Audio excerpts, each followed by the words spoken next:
আসসালামু আলাইকুম ওরহমতুল্লাহি ওবরাকাতুহ। আলহামদুলিল্লাহ।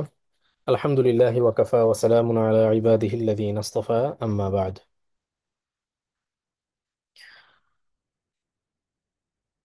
তৃতীয় অধ্যায়ের প্রথম তিনটা পাঠ ইতিমধ্যে আপনারা পড়েছেন আলহামদুলিল্লাহ।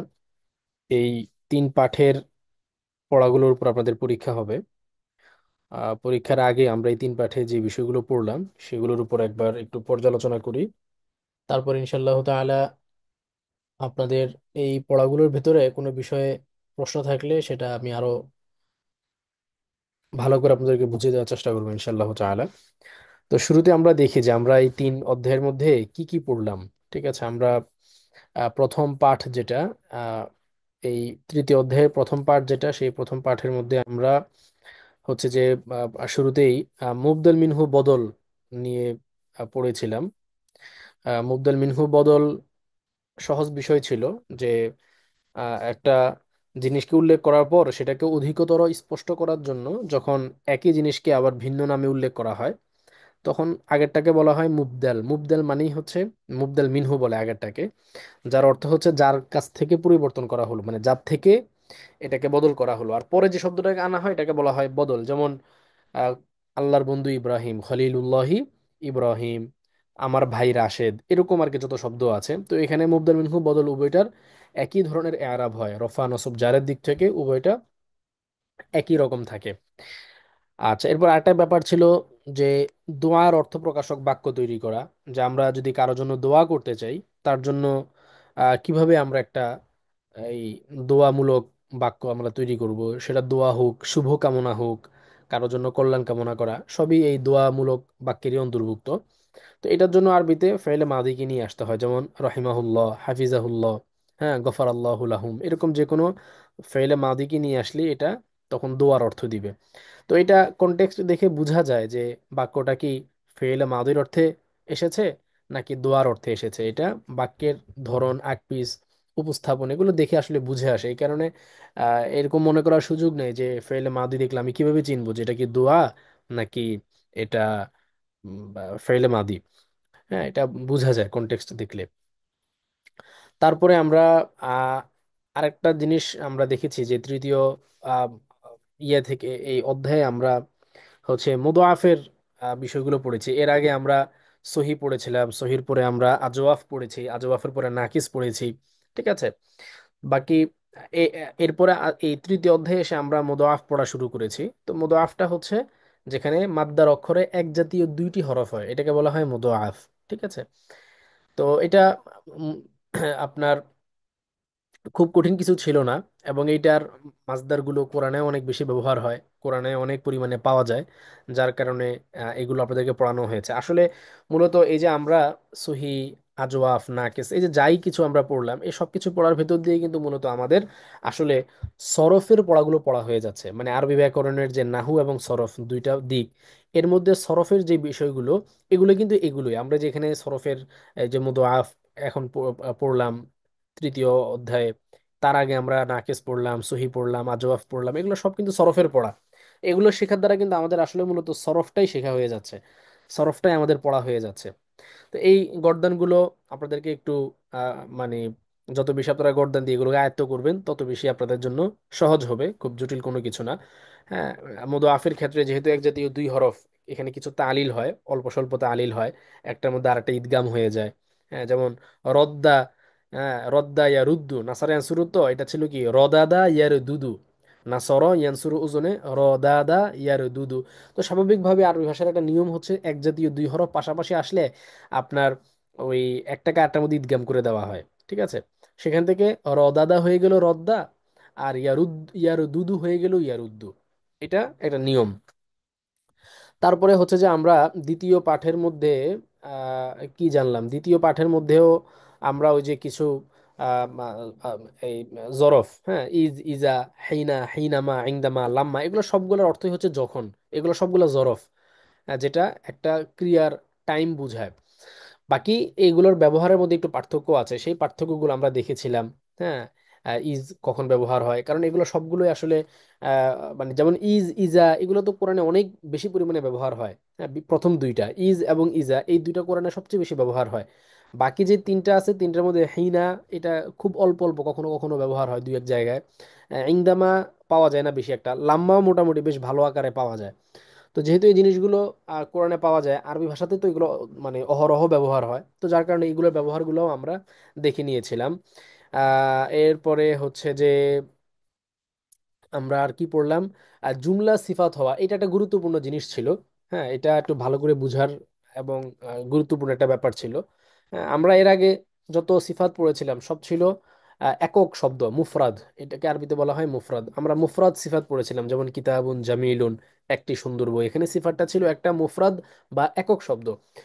আর এখানে এসে হচ্ছে যে আমরা সিফাত, এটা যে একটা বাক্য সিফাত হতে পারে, সেই ব্যাপারটা আমরা পড়লাম এই আহ, মানে দ্বিতীয় পাঠে এসে।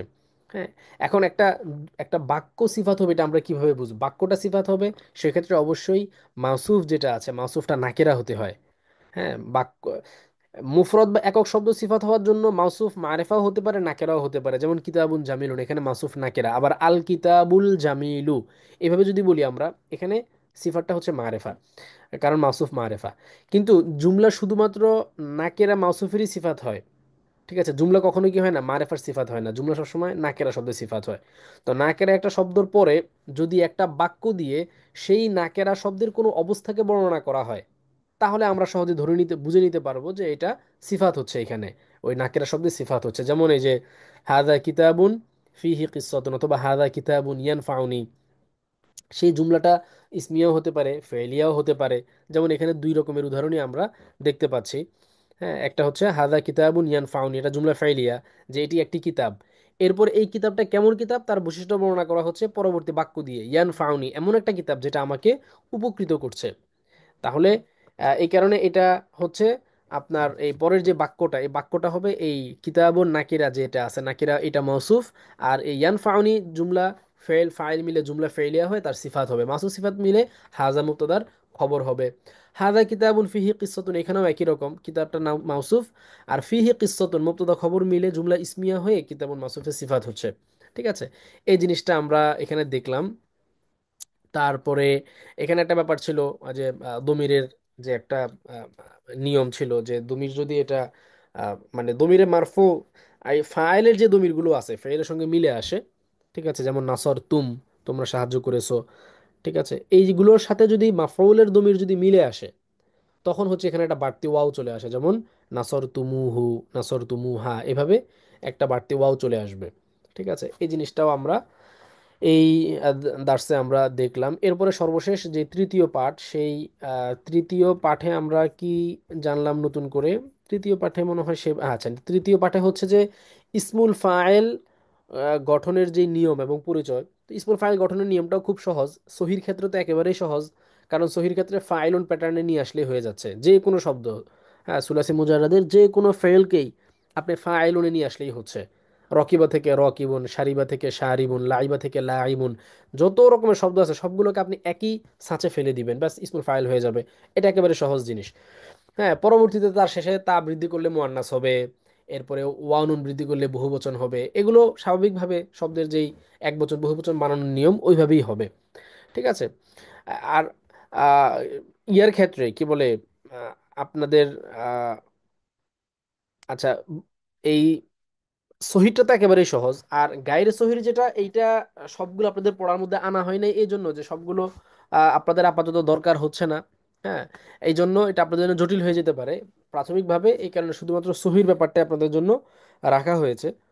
ঠিক আছে, পরবর্তী সময় যখন আপনারা সরফ পড়বেন তখন গাইরে সহি, সেটা নাকেস হোক অথবা ইয়া হোক, এগুলোর ইসমুল ফাইলটা কিভাবে গঠন করা হয়, বিশেষ করে নাকিসের ক্ষেত্রে একটু সমস্যা দেখা দিবে। আহ, এরপরে মুদোআফের ক্ষেত্রে একটু সমস্যা দেখা দিবে। এগুলো কিভাবে হয় সেগুলো আপনারা যখন সরফ নিয়ে আরো বিস্তারিত আকারে যখন পড়বেন, হ্যাঁ, এই কিতাব শেষ হওয়ার পরে, তখন ইনশাল্লাহ এগুলো সম্পর্কে জানবেন। ইসমুল মাফউলের ক্ষেত্রে একই রকম। ফাইলের ক্ষেত্রে যেরকম ফাইলুন প্যাটার্নটা ছিল, ইসমুল মাফউলের ক্ষেত্রে মাফউলুন প্যাটার্ন নির্দিষ্ট। এই মাফউলুন প্যাটার্নে নিয়ে আসলেই একটা সহি শব্দকে আপনি ইসমুল মাফউলে রূপান্তরিত করতে পারবেন। শুধুই মানে সহি শব্দই না, যে কোনো শব্দই। বাকি সহি শব্দের ক্ষেত্রে যেহেতু তালিল হয় না, এই কারণে আমরা সহজেই মাফউলুন এই প্যাটার্নটা ধরতে পারি। মাফউলুন, হ্যাঁ, মানসুরুন সাহায্যপ্রাপ্ত, তারপরে মাকতুলুন নিহত, এভাবে প্যাটার্ন আমরা ধরতে পারি, কিন্তু গায়রে সহির ক্ষেত্রে তালিল টালিল হয়, যার কারণে প্যাটার্নটা আর হুবহু এরকম থাকে না, একটু চেঞ্জ হয়ে যায়। ঠিক আছে, আপাতত আমাদের ওই গায়রে সহিটা দরকার নেই, সহিহ যেটা আছে ওইটার যে প্যাটার্নটা সেটাই আমরা এখান থেকে শিখলাম আর কি। তো এই ছিল মোটামুটি আমাদের তৃতীয় অধ্যায়ের 1 থেকে 3 পাঠের বাড়তি যে নিয়ম কানুনগুলো আমরা জানলাম, আমাদের বুঝার মতন জিনিস ছিল, সেগুলোর উপর আমি সংক্ষেপে একটু আলোকপাত করলাম।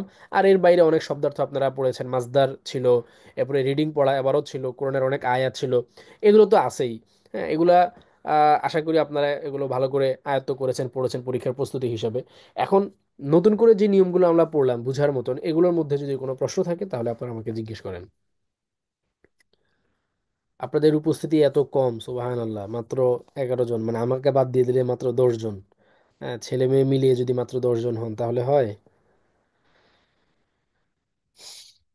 ভাইদের কারো প্রশ্ন থাকলে হাত তুলতে পারেন, আমি মাইক খুলে দিব। আর বোনেরা একটু লিখিত আকারে প্রশ্ন করবেন।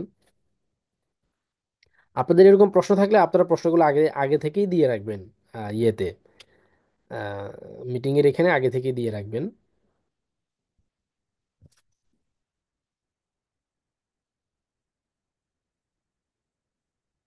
আছে আপনাদের?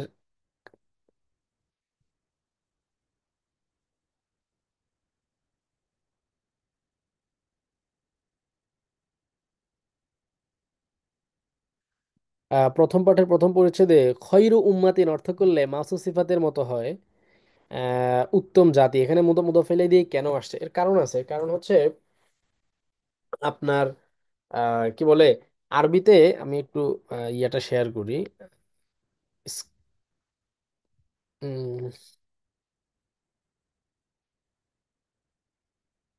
আচ্ছা, আরবিতে আপনারা তো সবকিছু এখনো পড়েন নাই। বেশ কিছু জিনিস আরবিতে এরকম আছে যেটা মুদফ ইলাইহি হবে, কিন্তু সেখানে মুদফ ইলাইহি তর্জমা হবে না। কারণ মুদফ ইলাইহির মধ্যে আবার আরো অনেক নানান মানে ক্লাসিফিকেশন আছে, সবগুলো আপনাদের পড়ার মধ্যে আসে নাই। তো তার মধ্যে আপনার এইটাও হচ্ছে এরকম, যেটা আপনাদের পড়ার মধ্যে আসে নাই। স্বাভাবিকভাবে মুদফিলেহির ক্ষেত্রে আমরা যেটা দেখি, হ্যাঁ, যে মালিকানা বুঝায়। ঠিক আছে, মালিকানা বুঝায়, এটাই হচ্ছে প্রকৃত মুদফিলেহি। ঠিক আছে, কিন্তু এর বাইরেও যেমন মাউসুফ তার সিফাতের দিকে মুদফ হইতে পারে, এটাকে বলা হয় ইদাফাতুল মাউসুফ ইলা সিফাত, অথবা ইদাফাতুস সিফাত ইলাল মাউসুফ। দুই রকমই হতে পারে এগুলা, মানে আসে বিশেষ বিশেষ কিছু কারণে। হ্যাঁ, বিভিন্ন কারণে বিভিন্ন ধরনের ব্যবহার আরবিতে আছে, কিন্তু মূল হচ্ছে যেটা আমরা পড়ে আসলাম কিতাবুর রশিদিন, মুদফিলেহি, রাশেদের বই এরকম। কিন্তু এর বাইরে এসে মুদফিলেহির বেশ যেমন কিছু কিছু জিনিস আপনারা পড়েছেন, যেমন আপনারা আইয়ু কিতাবিন পড়েছেন, হ্যাঁ, গয়রু পড়েছেন, যেমন গয়রু জামিলিন, এটা আপনারা পড়েছেন গয়রু জামিলিন। এখানে কিন্তু আমরা দেখতে পাচ্ছি যে মুদফিলেহি হয়েছে, কিন্তু তার তর্জমা কিন্তু হয়নি। গয়রু জামিলিন অসুন্দর, জামিলুন সুন্দর, গয়রু জামিল এটা একটা জায়গা।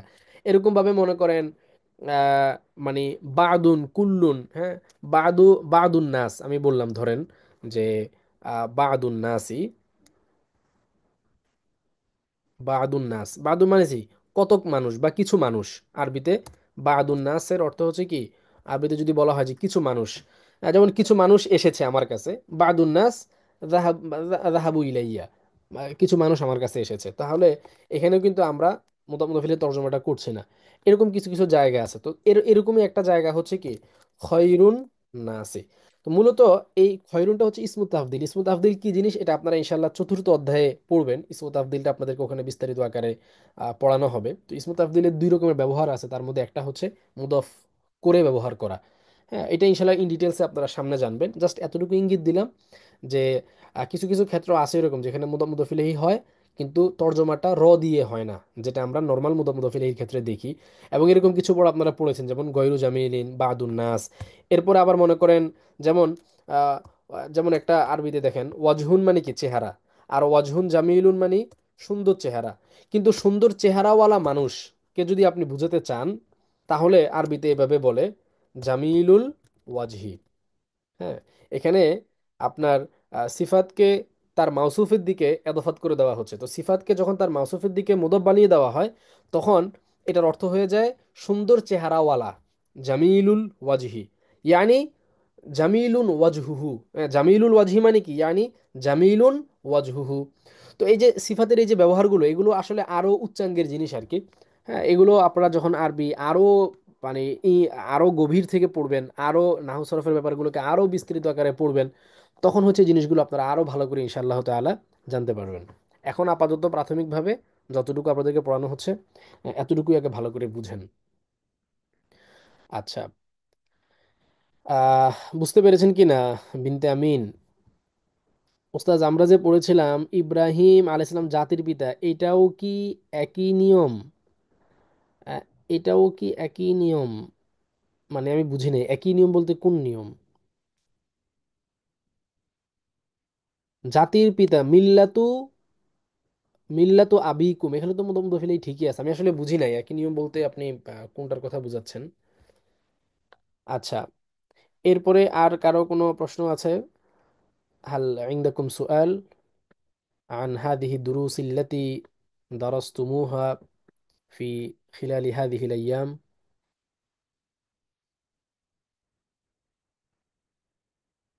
আনা মুস্তাইদ্দুন লিল ইজাবা।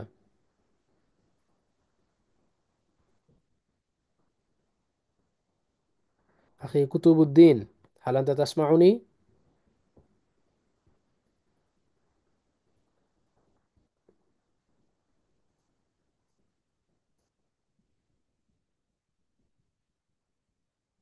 আপনাদের কি আর আর কারো কোনো প্রশ্ন নেই? বাকা আবু মাজিদিন আলা মাউতি উম্মিহা, এখানে আলা কি বাকায়ের সিলা হিসেবে আসছে? হ্যাঁ, আলা এটা সিলা হিসেবে আসছে। যার জন্য ক্রন্দন করা হয়, হ্যাঁ, তার শুরুতে একটা আলা আসবে। প্রথম পাঠে তৃতীয় পরিচ্ছেদে ইলা নুরুল কোরআনে তৃতীয় আয়াতটাকে সূরা ফাতের 28 ওলামা কেন পেশ হলো ইবাদুহুন থেকে বদল হয়ে? প্রথম পাঠের তৃতীয় পরিচ্ছেদ না, প্রথম পাঠের তৃতীয় পরিচ্ছেদ। আচ্ছা, আমি দেখেই বলছি। প্রথম পাঠের তৃতীয় পরিচ্ছেদে কোরআনের আয়াত ইন্নামা ইয়াখশাল্লাহা মিন ইবাদিহিল উলামাউ, এখানে এই উলামাউ হচ্ছে ইয়ার ফাইল। উলামাহু এটা হলো ইয়াকশা ফাইলের ফাইল, হচ্ছে ইন্নামা ইয়াখশাল্লাহা। আসলে শব্দটা হবে এরকম, ইন্নামা ইয়াকশাল উলামাউ মিন ইবাদিল্লাহি, এরকম হবে আর কি, যে ইন্নামা আল উলামা ও ইয়াকশাল্লাহা মিন ইবাদিহি, যে ওলামারা তার আল্লাহকে ভয় করে তার বান্দাদের মধ্য থেকে। কিন্তু এখানে আল্লাহকে পরে নিয়ে আসা হয়েছে, আর ফাইল যে আল উলামা, তাকে পরে নিয়ে যাওয়া হয়েছে। কারণ ভয়টা কে করে? ভয় করে ওলামায়ে কেরাম। তো এই কারণে ওলামা যেহেতু ভয় করে, তাহলে ওলামা একশা ফেলের ফাইল। বাকি পরে কেন নেওয়া হলো, এটার পিছনে কিছু কারণ আছে, যে এখানে আমরা স্বাভাবিকভাবে জানি যে ফাইল আগে আসে মাফুল পরে আসে। তো এখানে কেন মাফুল আগে আসলো, ফাইলকে পরে নিয়ে যাওয়া হলো? এর পিছনে কিছু কারণ আছে। আহ, কারণ হচ্ছে আহ, যে আপনার স্বাভাবিক নিয়ম কি? নিয়ম হলো যে একটা দমির উল্লেখ করতে হলে সেই দমিরের আগে তার যেই ইয়া, মানে একটা দমিরের আগে তার যেই ইসমে জাহের, মানে দমির দিয়ে যাকে বোঝানো হচ্ছে তার উল্লেখ থাকতে হয়। এটা মানে আরবি গ্রামারের নিয়ম। তো কোনো জায়গায় যদি এরকম হয় যে দমিরকে উল্লেখ করা হয়েছে আগে, বা দমির উল্লেখ করা হয়েছে কিন্তু দমির দিয়ে যাকে বোঝানো হচ্ছে তার উল্লেখ আগে যায়নি, তাহলে এটা ব্যাকরণগতভাবে ভুল হয়। তো এই নিয়ম রক্ষার্থে এখানে, কারণ এখানে দেখেন মিন ইবাদিহি, হায়ের মার্জা কার দিকে? হায়ের মার্জি কিন্তু আল্লাহর দিকে, হায়ের মার্জিটা আল্লাহর দিকে। তো এই কারণে আপনার এখানে আল্লাহকে মাফউল হিসেবে যদি পরে নিয়ে যাওয়া হইতো, তাহলে ব্যাকরণগতভাবে এখানে একটা সমস্যা দেখা দিত। এই সমস্যাটাকে রোধ করার জন্য আপনার এখানে আল্লাহকে আগে নিয়ে আসা হয়েছে। আর মাফুলের যে অংশটুকু এটাকে দুঃখিত, আল্লাহকে আগে নিয়ে আসা হয়েছে মাফুল হিসেবে, মাফুল যেটা ছিল এটাকে, আর ফাইল যেটা আল উলামা ও এটাকে পরে নিয়ে যাওয়া হয়েছে। হ্যাঁ, ইন্নামা ইয়াকশাল্লাহ মিন ইবাদিহিল উলামা ও, কারণ তার বান্দাদের মধ্য থেকে মানে কি? আল্লাহর বান্দাদের মধ্য থেকে। তো যাই হোক, আপনার মূল প্রশ্ন যেটা ছিল যে ওলামার মধ্যে কেন পেশ হয়েছে, পেশ হয়েছে কারণ এটা ইয়াকশা ফেলের ফাইল। আর না, ইবাদিহি থেকে বদল হয় নাই। বরং এখানে মূল বাক্যটা হবে কি, যে আল উলামা উ ইয়াকশাল্লাহা, হ্যাঁ, আল উলামা উ ইয়াকশাল্লাহা মিন ইবাদিহি, মানে আল্লাহর বান্দাদের মধ্য থেকে সবাই তো আর আল্লাহকে ভয় করে না, বরং আল্লাহর মধ্যে থেকে কারা ভয় করে আল্লাহকে? ওলামায়ে কেরাম। তো এই যে এই যে মিনটা, এই মিনটাকে বলা হয় মিন বাদিয়া।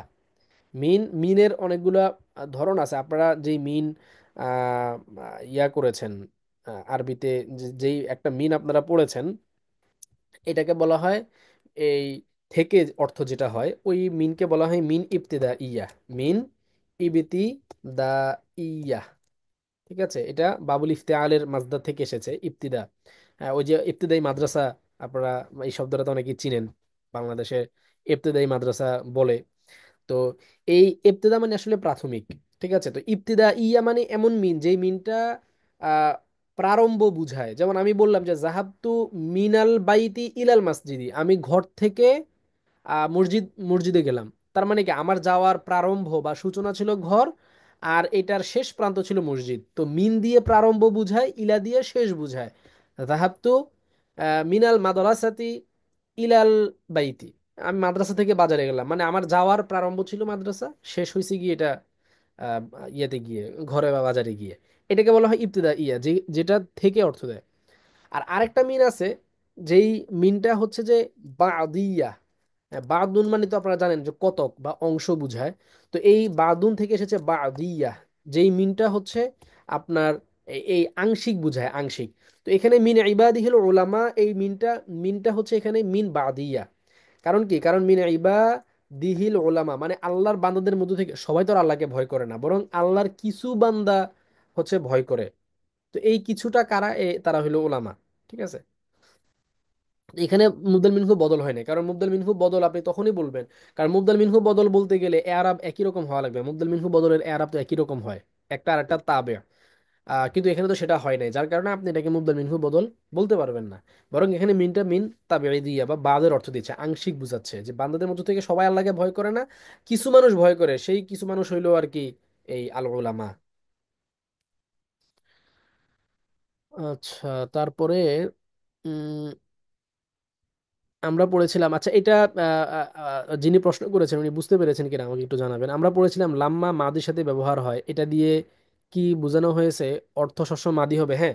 লাম্মা সবসময় মাদির সাথে যেরকম শব্দগতভাবে ব্যবহার হয়, অর্থের দিক থেকেও এটা মাদি হবে। আর কোরআনের যে ব্যবহারটা, এইটা হচ্ছে যে আপনার ফেইলে মাদি আনা হয়েছে, কিন্তু আপনার বিষয়টা কিন্তু ঘটবে ভবিষ্যতে। তো এটা বালাগাতের অংশ। যে কোরআনে অনেক জায়গায়, যেমন মনে করেন কোরআনে ওয়ানুফিখ ফিস সূরি, ধরেন মনে করেন কোরআনের মধ্যে বলা হয়েছে নাফাখা মানে হচ্ছে ফু দেওয়া, হ্যাঁ। এখন কোরআনে বলা হয়েছে যে ওয়ানুফিখ ফিস সূরি, যে ইয়ের মধ্যে কি বলে এটাকে, সিংহের মধ্যে ফু দেওয়া হবে। নাফাক মানে হচ্ছে সুর মানে হচ্ছে সিংহার, সিংহের মধ্যে ফু দেওয়া। তো এখানে নাফাখা মানে তো আসলে ফু দিয়েছে, কিন্তু তর্জমার মধ্যে মাদি না করে মুদরি করা হয়। মূলত কোরআনের একটা বালাগাত হচ্ছে যে যে জিনিসটা নিশ্চিতভাবে ঘটবে, এটা নিশ্চিত ঘটবেই, এটা বোঝানোর জন্য ফেলে মাদি দিয়ে উল্লেখ করা হয়, কিন্তু তর্জমার মধ্যে সেটা মুদরি হয়। তো এখন অনেক ক্ষেত্রে এরকম হইতে পারে যে লাম্মা রাউল আযাবা, যখন তারা আযাব দেখবে, তো এখানে ওই যে যেহেতু এটা ভবিষ্যতে ঘটবে, সেই দিক থেকে এটা কি হচ্ছে, এবং এইটা ঘটবেই ঘটবে, নিশ্চয়তার অর্থ বোঝাচ্ছে, সেই দিক থেকে আর কি এটার ফেলটা ফেলে মাদি মানে তর্জমাটা আমরা ফেলে মুদরি করতেছি। কিন্তু নর্মালি লাম্মা আসা ফেলে মাদের সাথে, তার তর্জমাও হয় কি ফেলে মাদির সাথে। আর বালাগাতের দিক থেকে লক্ষ্য করে নিশ্চয়তার জন্য অনেক সময় ওই যে মাদিকে উল্লেখ করা হয়, কিন্তু অর্থ নেওয়া হয় মুদরি। হ্যাঁ, এটা ওই যে জাস্ট বালাগাতের জন্য এটা ভিন্ন একটা ব্যবহার। কিন্তু আম ব্যবহার বা স্বাভাবিক ব্যবহার হচ্ছে এটাই, যে ব্যবহারও হবে ফেইলে মাদির সাথে, অর্থ হবে ফেইলে মাদির সাথে। যেরকম এই যে কি বলে, মাদির যে সিগাগুলো আছে নর্মাল অবস্থায়, এগুলো মাদির অর্থই দেয়, অন্য কোনো অর্থ দেয় না। কিন্তু বিশেষ বিশেষ কারণে অর্থ, শব্দটা মাদির কিন্তু অর্থ দিচ্ছে অন্য কিছু। যেমন দোয়ার ক্ষেত্রে আমরা দেখলাম যে শব্দটা মাদির কিন্তু অর্থ দিচ্ছে ভিন্ন, এটা বিশেষ কারণে, দোয়ার অর্থ নেওয়ার কারণে। এরকম আপনার নিশ্চয়তার অর্থ বোঝানোর জন্য অনেক সময় এরকম হইতে পারে। আচ্ছা, সূরা বাকারার 177 নং আয়াতে হিনা শব্দ তানবিন আসেনি, কিন্তু ওইখানে সময় অর্থ দেওয়া কেন? কারণ ওখানে হিনা শব্দটা আপনার, আপনি যখন হিনুন শব্দটাকে মানে এককভাবে পড়বেন, তখন তো এটা আপনার তানবিন দিয়ে পড়বেন, কারণ হিনুন মানে সময়, এর বহুবচন আহিয়ানুন। কিন্তু যখন আপনি এটাকে ইয়ার মধ্যে মানে ফেইলের মধ্যে ব্যবহার করে পড়বেন, হ্যাঁ, তখন তার মধ্যে ইয়া চলে আসবে, কি বলে, যেমন হিনা, হিনা তাকুমু। হ্যাঁ, তখন তার মধ্যে এক জবর চলে আসবে জরফের কারণে। আর তারকিবগত দিক থেকে এই হিনাটা আসলে মুদফ হয়, আর তারপরের যে ফেইলটা থাকে এই ফেইলটা মাসদারে রূপান্তরিত হয়ে মুদফ ইলাইহি হয় অর্থের দিক থেকে। আর আমরা জানি মুদফের মধ্যে তানবিন আসে না, এই কারণে হিনার মধ্যে আহ, ব্যবহার যখন করা হয় তখন তানবিন না এসে এক জবর, মানে দুই জবর না এসে এক জবর হয়। ঠিক আছে, যেমন আমি একটু ভেঙে দেখাইলে আপনারা বুঝবেন। যেমন মনে করেন আপনি কত নম্বর আয়াতের কথা বললেন, সূরা বাকারার 177 নম্বর আয়াত। আমি সূরা বাকারার 177 নম্বর আয়াতটা একটু বের করি। সূরা বাকারা 177 নম্বর আয়াত। সূরা বাকারা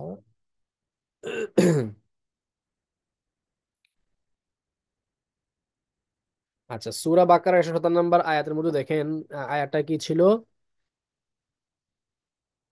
এখানে তো ফেইলি ব্যবহার হয়নি, ওয়াহিন আল বাসি, এখানে তো এটা মুদফ হয়েছে, তাই মানে এটা মধু তানবিন আসে নাই।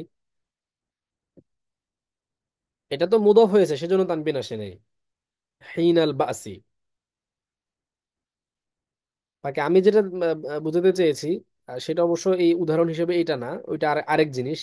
যদি এটা নিয়ে প্রশ্ন না হয়ে থাকে তাহলে আর এটা আমি বুঝাতে যাব না, যেহেতু এটা মানে খুব আরেকটু উচ্চাঙ্গের জিনিস। এখন আপনার সোয়াল কি এই আয়াত নিয়ে ছিল কিনা? ওয়াহিন আল বাসি এইটা নিয়ে ছিল কিনা আমাকে একটু বলবেন। সূরা বাকারার 177 নং আয়াত নিয়ে যে প্রশ্নটা করেছেন এটা বুঝতে পেরেছেন কিনা একটু জানাবেন। হ্যাঁ, এখানে তো ওই যে ওয়াহিনাল বাসি, হিনা মুদফ, বাসি মুদফ ইলাইহি, এটার অর্থটা খেয়াল করেন, ইদা আহাদু। হ্যাঁ, ওয়াসসাবিরিনা ফিল বাসাই, এবং যারা তাদের দুঃখ দুর্দশার সময়, ফিল বাসাই ওয়াদ দররাই, দুঃখ দুর্দশার সময় যারা সবর করে, ওয়াহিনাল বাসি। হ্যাঁ, এবং যারা সবর করে কখন? ওয়াহিনাল বাসি, ইয়ার সময় যে কি বলে, বাসুন শব্দের তিনটা অর্থ আসে কোরআনের মধ্যে, ওয়াহিনাল বাসে, তার মধ্যে একটা হচ্ছে যে এই যুদ্ধের সময়, যুদ্ধও বোঝানো হয় বাসুন দিয়ে। ঠিক আছে, আবার এই দুঃখ কষ্ট বোঝানো হয়, এখানে কোনটা আসছে দেখি। ওয়াহিনাল বাস। হ্যাঁ, ওয়াহিনাল বাসি। হ্যাঁ, যুদ্ধের সময়, এখানে যুদ্ধের অর্থে আসছে। এবং যুদ্ধের সময় তারা ধৈর্য ধরে, ওয়াহিনাল বাসি, ইয়ানি ওয়াক্তাল বাসি। বাসুন ইয়ানি হারবুন, মানে যুদ্ধ। তো এটা জরফ, এটা মুদফ মুদফিলেই হয়েছে, এই কারণে হিনার মধ্যে তানবিন আসে নাই। আর জবর আসছে কারণ জরফ হয়েছে সেজন্য। আচ্ছা, ওস্তাদ, বইয়ের এবারতে এসেছে লাম্মা গদিব তো গদবান শাদীদান জালাস্তু আলাল আরদি, এটার অর্থ তো দার্সে বলেছেন যে যখন আমি রাগান্বিত হয়েছি। না না, এটা যদি আমি দার্সে হই বলে থাকি তাহলে এটা ভুল বলেছি, খেয়াল করি নাই হয়তো এটা। যখন আমি রাগান্বিত হয়েছি তখন আমি মানে জালাস্তু আলাল আরদি, জমিনের উপর বসে পড়েছি হবে তর্জমা। ওইটা হয়তো আমি বেখেয়ালে বলে ফেলেছি।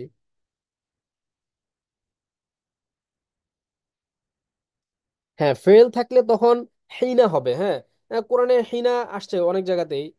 আহ হিনা তাকুম, হ্যাঁ, যেমন হিনা তাকুম কোরআনে এসেছে। আমি এটা একটু দেখাই যেহেতু আর কোনো সওয়াল আসতেছে না। হিনা তাকুম। হুম, এই যে দেখেন, এখানে দেখেন এই আয়াতটা খেয়াল করেন, আপনারা কি আয়াত দেখতে পাচ্ছেন? আমি স্ক্রিন শেয়ার করেছি যে। তো এখানে দেখেন, ওয়াসাব্বিহ বিহামদি রব্বিকা হিনা তাকুম। এই বাক্যটা যদি আমরা একটু চিন্তা করি তাহলে দেখেন যে ওয়াসাব্বিহ বিহামদি রব্বিকা হিনা তাকুম, এই যে খেয়াল করেন, ওয়াসাব্বিহ বিহামদি রব্বিকা হিনা তাকুম। তো শাব্দিক এই আয়াতের অর্থ কি? আয়াতের অর্থ হচ্ছে সাব্বিহ বিহামদি রব্বিকা, তুমি তোমার রবের প্রশংসা সহকারে তাসবিহ পাঠ করো। কখন? হিনা তাকুম, যখন তুমি উঠো, মানে দাঁড়াও, উঠো, বা মানে ঘুম থেকে উঠো, বা দাঁড়াও। ঠিক আছে।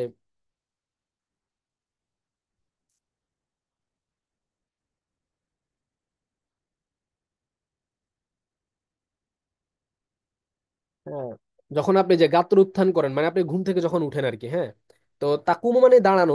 তো হিনা তাকুম মানে কি? তাহলে আমরা যদি একটু গভীর থেকে খেয়াল করি তাহলে দেখবো যে আয়াতের অর্থটা হচ্ছে আসলে ওয়াসাব্বি বিহামদি রব্বিকা, তুমি তোমার রবের প্রশংসা আদায় করো। কখন?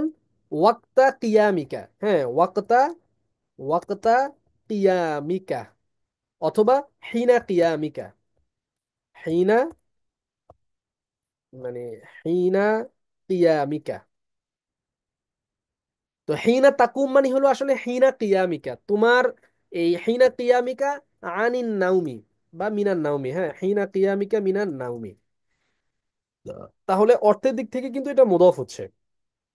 হ্যাঁ, ওয়াসাব্বি বিহামদি রাব্বিকা হিনা তাকুমু মিনান নাউমি, যখন তুমি ঘুম থেকে উঠো তখন তুমি তোমার রবের প্রশংসা আদায় করো, তার মানে তুমি তোমার প্রশংসা আদায় করো হিনা কিয়ামিকা মিনান নাম। তাহলে অর্থের দিক থেকে কিন্তু দেখবেন যেখানে হিনাটা মুদাফ হচ্ছে, আর পরের যেই ফেলটা, এই ফেলটা আসলে অর্থের দিক থেকে আপনার মাজদার হয়ে যাচ্ছে।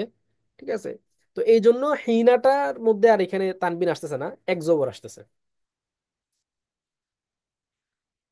আচ্ছা, তারকিবে হিনা হচ্ছে জরফ হবে, জরফ মাফউল ফিহি। হিনা যেহেতু টাইম বুঝাচ্ছে যে ওয়াসাব্বিহ, তুমি তাসবিহ পাঠ করো, তো তাসবিহ পাঠ করবে কখন? এই এই তাসবিহ পাঠ করার কাজটা করার টাইম বুঝাচ্ছে, যে তুমি ঘুম থেকে উঠার সময়। এই কারণে এটা কি হবে, জরফ হবে, মাফউলে ফিহি হবে। আর মাফউলের মধ্যে আমরা জানি নসবের আরাব হয়। তৃতীয় পাঠের দ্বিতীয় ফার্স্ট লাইনে কুল্লু আমরিন মিন উমুরিল হায়াতি, এই প্যাটার্নটা বুঝি নাই। আচ্ছা, এই প্যাটার্নটা বুঝেন নাই না?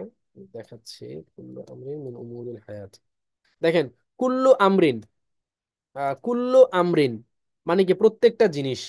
তো এখন এই প্রত্যেকটা জিনিস মানে কিসের থেকে প্রত্যেকটা জিনিস, কথাটার মধ্যে একটা অস্পষ্ট আছে না?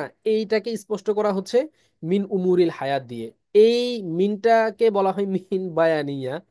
হ্যাঁ, এটাকে মিন বায়ানিয়া হিসেবে ধরেন। বায়ান মানে তো আপনারা জানেন, বয়ান করা, আমাদের দেশে মানুষ বয়ান করে। বয়ান শব্দের অর্থ হচ্ছে আসলে স্পষ্ট করা, বর্ণনা করা। তো মিন একটা হলো ইবতেদা ইয়া, যেটা থেকে অর্থ দেয়। আরেক অর্থ হইলো মিন বাদিয়া, যেটা একটু আগে আমরা ব্যাখ্যা করলাম। আরেকটা মিন আছে মিন বায়ানিয়া, যে মিনটা ব্যাখ্যার জন্য আসে। তো এখানে মিনটাকে আপনি মিন বায়ানিয়া ধরতে পারেন। তো কুল্লু আমরিন প্রত্যেক জিনিস, এখন এই প্রত্যেকটা জিনিস কথাটার মধ্যে কিন্তু একটা অস্পষ্টতা আছে। প্রত্যেক জিনিস মানে কিসের প্রত্যেক জিনিস? কি মানে ঘরের আসবাবপত্রের প্রত্যেকটা জিনিস, নাকি অফিসের প্রত্যেকটা জিনিস, নাকি রাস্তাঘাটের প্রত্যেকটা জিনিস, কোন জায়গার প্রত্যেকটা জিনিস, একটা অস্পষ্টতা কিন্তু আছে। এই ব্যাপারটাকে বয়ান বা স্পষ্ট করে দিচ্ছে এই মিন উমুরিল হায়াতি, এই এই মিন বায়ানিয়া এনে। মিন উমুরিদ হায়াতি মানে জীবনের যত বিষয়াবলী আছে সেই সকল বিষয়াবলী থেকে প্রত্যেকটা জিনিস। কুল্লু আমরিন প্রত্যেকটা জিনিস, অর্থাৎ মিন অর্থাৎ উমুরিল হায়াতি জীবনের বিষয়াবলী থেকে। তো এটাকে আর অর্থাৎ অর্থাৎ না বলে আমরা বাংলায় সুন্দর তর্জমার জন্য একসঙ্গে বলে ফেলতে পারি জীবনের বিষয়াবলী থেকে প্রত্যেকটা বিষয়। এরকম ভাবে আপনি সিমিলার অনেকগুলো বাক্য বানাইতে পারেন। হ্যাঁ, যে কুল্লু কিতাবিন মিন কুতুবিল মাকতাবা, কথার কথা যে মাকতাবার কিতাব সমূহের মধ্যে থেকে প্রত্যেকটা কিতাব।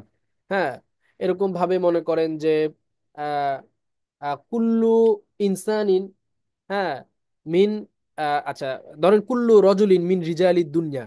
হ্যাঁ, কুল্লু রিজালিন মিন রিজালিদ দুনিয়া। আহ, কুল্লু রজুলিন প্রত্যেক লোক মিন রিজালি বাংলাদেশ, বাংলাদেশের লোকদের মধ্য থেকে, মিন রিজালি বাংলাদেশ। তো মানে বাংলাদেশে যত লোক আছে সকল লোকের মধ্য থেকে প্রত্যেকটা লোক। এই জিনিসটা আরেকটু স্পষ্ট করার জন্য ব্যবহারটা হচ্ছে।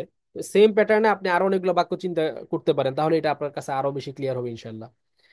আচ্ছা উস্তাদ, ফা ও যে কয়েক অর্থে আসে এটাও একটু দেখিয়ে দিলে ভালো হবে। ফা এটাও কয়েক অর্থে আসে, যেমন ফার স্বাভাবিক অর্থ যেটা আপনারা পড়েছেন সেটার অর্থ হচ্ছে যে তারপর। যেমন ধরেন আমি বললাম যে জাহাবা, জাহাবা রশিদুন ফা খালিদুন, এটার অর্থ হবে যে রাশিদ গিয়েছে তারপর খালিদ গিয়েছে। এই ফা রশি ফা খালিদুন এটার অর্থ হচ্ছে তারপর। তারপর মানে রাশেদ যাওয়ার পর খালেদ পরপরই আসছে, মাঝখানে টাইমের কোনো ব্যবধান ছিল না।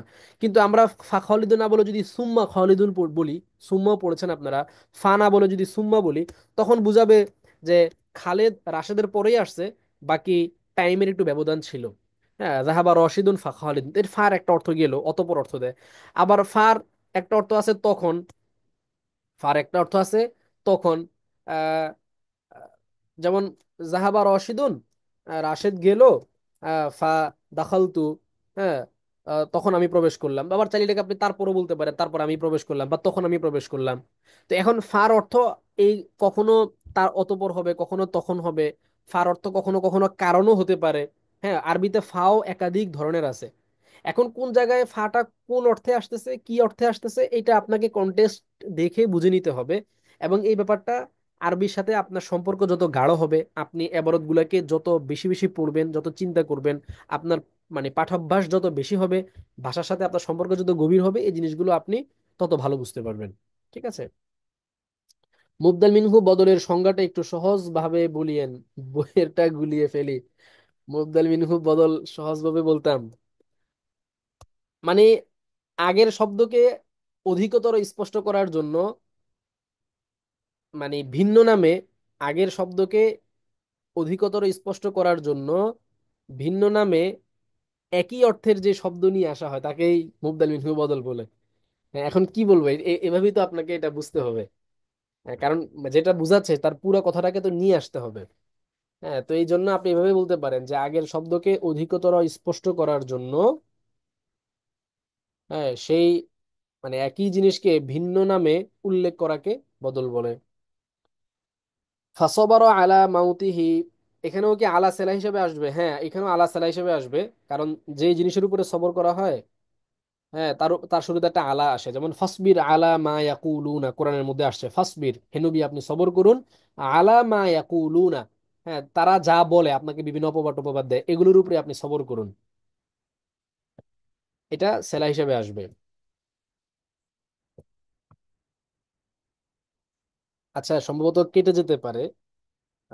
আমার ওই এটার প্রিমিয়াম ভার্সনটার শেষ হয়ে গেছে, নতুন করে কেনা হয় না, যার কারণে ওই 45 মিনিটের পরে কেটে যায়।